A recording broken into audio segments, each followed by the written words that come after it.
What's up, IDP Army? It's me again, Jordan Rains, at 50 Shades of Drunk if you are on Twitter.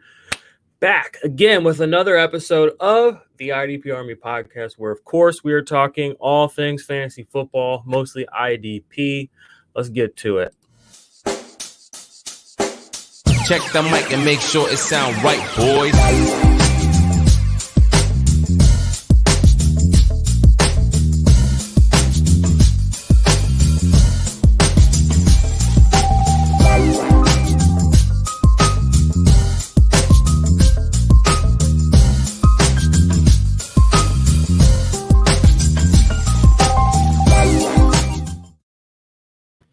All right, y'all, we are back again. Today we are talking about the Houston Texans. It's going to be a dumpster fire because that team sucks, okay? So get ready for some shenanigans, y'all. It's going to get a little bit weird. What the fuck are you talking about?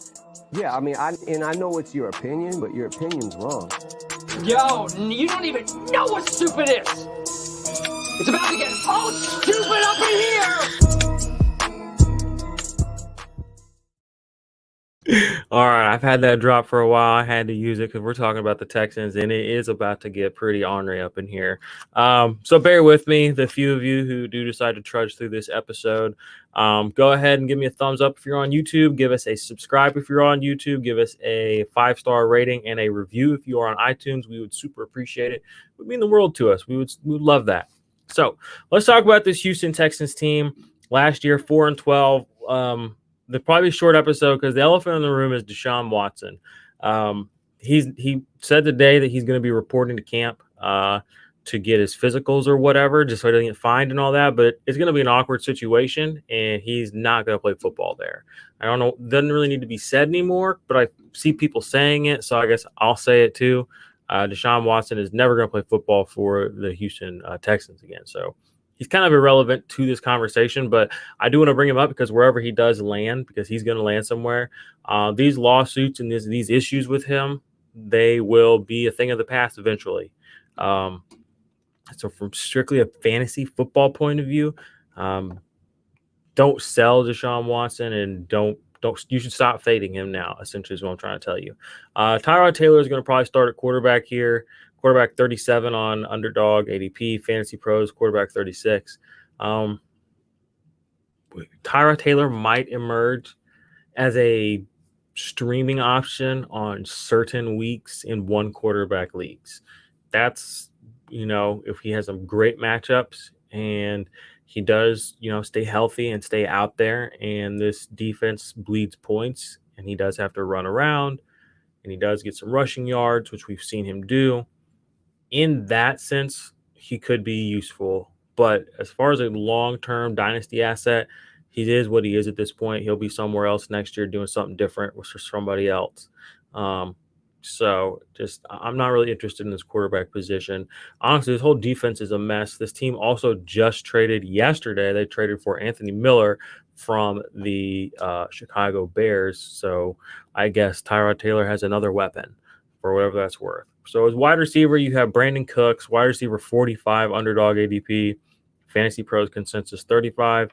You have Nico Collins, you have Randall Cobb, Kiki QT, and now Anthony Miller. It's bleak, guys and girls. It's bleak. Brandon Cooks, for all of the praise he gets, the being a 1,000-yard receiver under X, Y, and Z number of quarterbacks. I mean, the bar being set at 1,000 yards is, I almost feel like 1,000 yards at this point for an NFL receiver is like just a volume stat. Like, did you just play? It's kind of like when we talk about defenders and we talk about 100 tackles. It's kind of like an arbitrary number that we just say, like, that's kind of where fantasy relevance really begins on a weekly basis. I think we say the same thing about wide receivers, but man, Brandon Cooks, I'm fine being wrong on him. I just don't want anything tied to this offense that's going to be tied to anybody's arm throwing for this team, really. So even at his ADP being reasonably cheap, it's been this cheap before in better situations. I didn't want it then. So Nico Collins, I hear, he's kind of a hot name in the dynasty community right now. I'm not really buying it. I want to see it. I don't really know anything about him. He seemed like he was kind of a late riser, similar to Denzel Mims a couple of years ago, late riser in the draft process and the dynasty community process. So not really getting excited about that. And then Randall Cobb didn't do much last year. I mean, this is just not a good offense, guys, girls. You don't really want any of these pieces. And their tight end is Jordan Akins. This is just gross. So if you were going to look for a little bit of value to squeeze out, there's always value to be had in running backs in fantasy football, whether you like it or not. I mean, Rex Burkhead is on this team, finished last season as the running back one week. I mean, fantasy running backs, they will come and they'll pop up. David Johnson's on this team right now. We have Phillip Lindsay, Mark Ingram, and Rex Burkhead. There's a lot of talented guys here who have been good running backs in the NFL, but they're older guys now and they're on a shit show team. I don't know how this is going to get divvied up. I really have no clue how you would even begin to utilize these three backs effectively. So for fantasy purposes, I'm going to be completely honest with you. I think I have one roster in Dynasty that has Phillip Lindsay on it, and I have one roster in Dynasty that has Mark Ingram in it, and I have one roster in Dynasty that has Rex Burkhead on it, and I'm just looking at them as almost like cut candidates right now. So for this 2021 season for redraft, it's pretty much a complete push on these guys. I don't even want to waste a roster spot unless it's like the very last pick of my draft. So that's this whole offense. That only took like 6 minutes. Okay, we're going to take a quick break. We'll come back in just a sec. We'll talk about this defense because there are two notable guys on this defense. One in particular that I really like for a futures bet on DraftKings right now. I want to talk about that quickly. And then we'll just get you guys out of here, and we'll be through Green Bay and we'll be through Houston, and next one's going to be the Colts. So we'll start having fun with these again soon. So I'll be back in just a second, y'all. What's good, IDP Army? It's Jordan Rains, and quickly I want to tell you guys today about the big project I've been working on, the Ultimate IDP Index. The Ultimate IDP Index is the #1 resource for IDP fantasy football players, rookies or veterans for 2021. Inside, you're going to find contract information, tiered IDP rankings, detailed player production profiles going back to 2017, suggested trade values, and a whole lot more, including unique write-ups, unique videos that will only be available within the Ultimate IDP Index. But to me, probably the most valuable thing is the fact that the trade value estimation tool is going to be updated weekly, so you'll always be aware of what a player is worth in your Dynasty League at any given moment. So what are you waiting for? Sign up for the IDP Army Patreon today. Patreon.com/the IDP Army. Join the Black Ops tier and join the IDP Army today.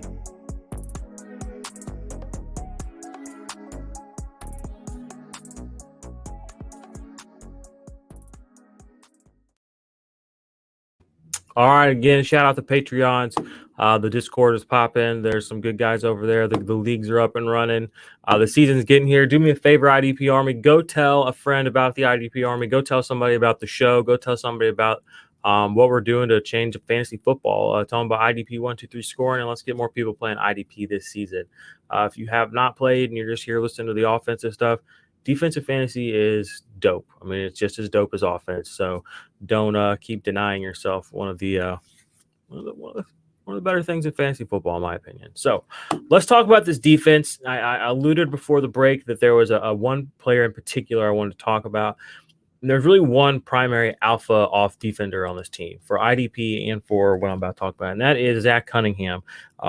He just got paid this last season by the team before everything kind of went to shit. So he is going to be around for the foreseeable future as they navigate this mess. Last season, he led the NFL with 164 combined tackles. Okay, again, I want to repeat that.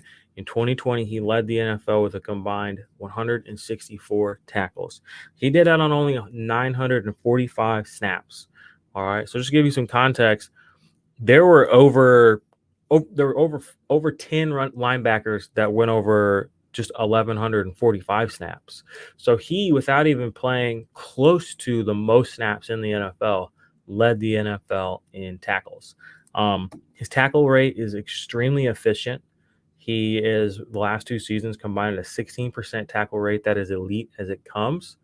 And this is kind of how I see the season playing out. This offense we just talked about is totally garbage. Zach Cunningham is staying healthy is something he's really good at. Only missed 2 games in 4 seasons. He will play the most snaps of his career this year. He will eclipse 1,000 snaps, defensive snaps, for the first time in his career. And if he keeps his high tackle rate, which I anticipate he will, maybe he'll go off a little, but he has been good enough for so long that I'm buying in. He essentially should project out to put over 170 combined tackles next season. All he has to do is get 1,045 snaps. He'll have 169 total tackles this next season. I think he could go over that in snaps because this defense is going to play a lot, because his offense is not going to be able to stay on the field long, and the defense is not going to be able to stop people. He could very well lead the NFL in linebacker snaps next year, and I feel like 1,045 snaps is kind of a conservative bet on the defensive snaps that Zach Cunningham plays. And being as his production profile is that of a tackler, that's pretty much all he does on the field. That's his first instinct, and he's good at it too. He stops defenders getting far. For being just a tackler, he's probably the most efficient tackler in the league. Guys don't get first downs when Zach Cunningham's on the other side, or when they're a lot less likely to.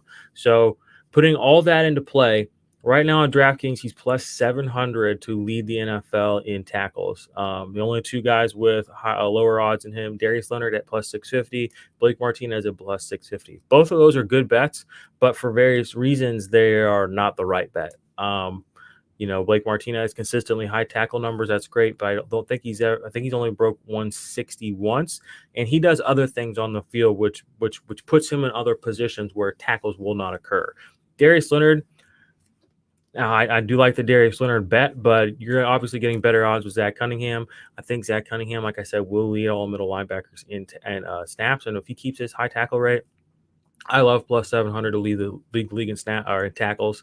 I think that's a good bet. The only other guy that I might give an edge on for a good bet is Joe Schobert at plus 1,800, because Joe Show, that dude, he a baller. Okay.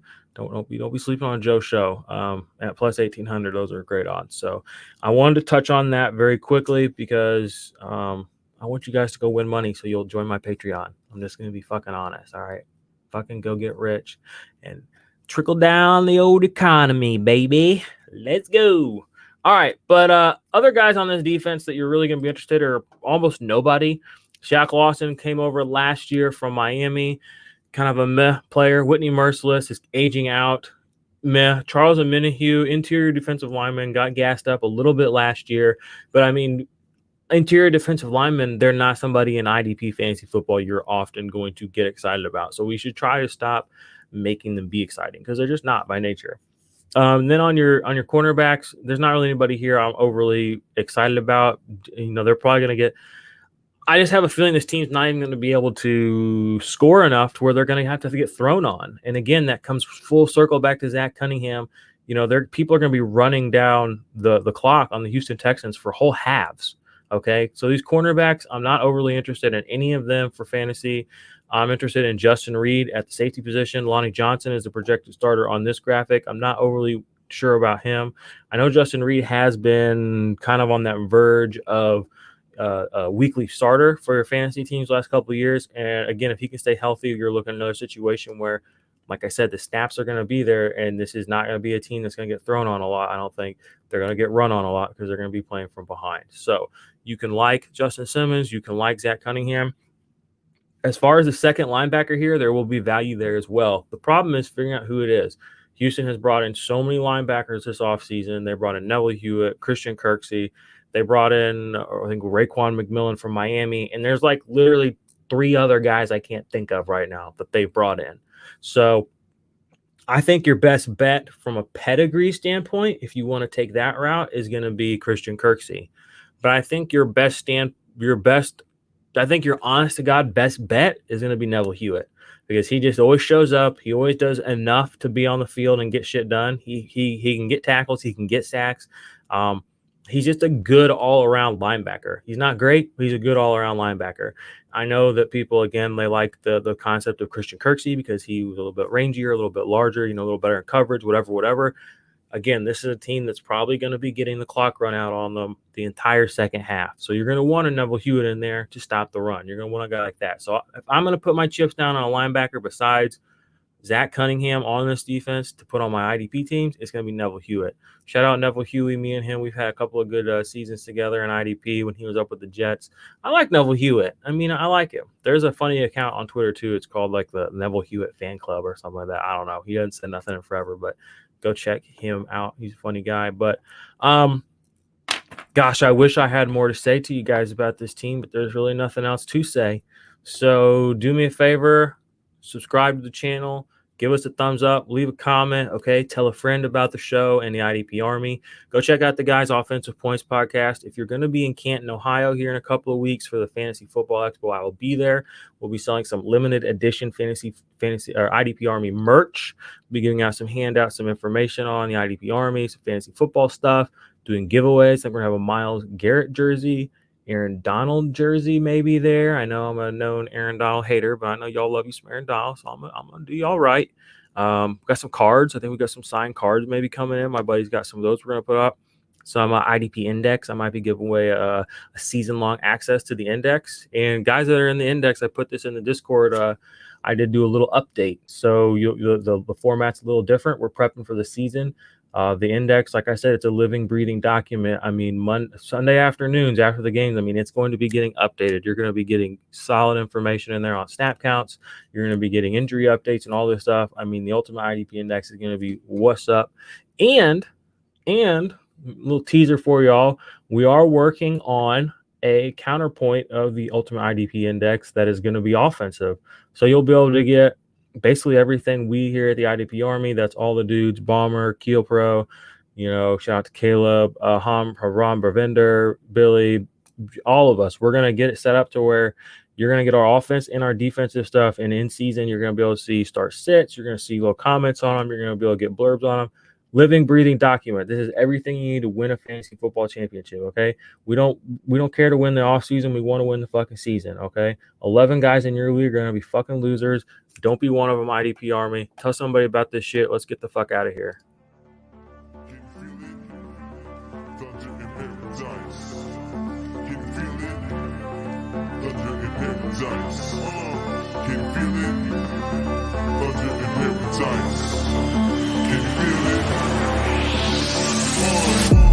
Let the rain hit the sand. Build a house on a rock, got a plan. Gotta get stocks, keep them bands. Hear the clock tick, blades on the fan. Used to be mundane on a Monday. Now you have fun day on a Sunday. Cause you switching it up and you living it up. You ain't getting enough, now you're picking it up.